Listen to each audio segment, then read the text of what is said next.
Magandang araw sa lahat. Ako nga pala si Brian Liwanag at aking tatalakayin ang pantukoy.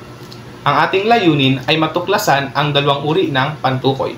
At ang pangalawa naman ay malaman ang tamang paggamit ng sina, kina at nina. At ang panghuli naman ay tukuyin kung alin ang maramihan at ang isahan. Ano nga ba ang pantukoy? Ito ay ginagamit upang ipakilala ang tao, bagay, hayop, pook o pangyayari.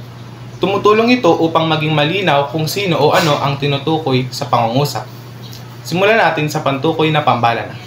Ito ay tumutukoy sa pangalang pambalana tulad ng ang at ang mga. Unang halimbawa, ang mga prutas na dala ni Ben ay matamis. At ang pangalawang halimbawa naman ay ang parke ay malawak. Dumako naman tayo sa pantukoy na pantangi. Ano nga ba ang pantukoy na pantangi?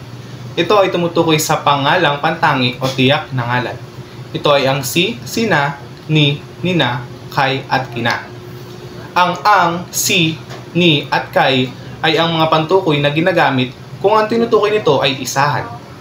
At ang mga, sina, nina at kina ay ang pantukoy na ginagamit kung ang simuno ay ang pangmaramihan. Narito ang mga halimbawa ng pantukoy na pantangi. Si Peter ay nagwawalis sa bakuran. Kami ay namasyal ni na Sofia at Raven sa Baguio.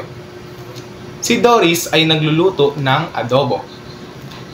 Pupunta sina David at Lara sa palaruan. Ibinigay sa akin ang lapis ni Fernan. Kapatid siya ni na Nicole at Christine. Ibibigay ko ang regalo kay Monica. Yun lamang at maraming salamat. Sana ay may natutunan kayo sa aking pag-uulat. Bye!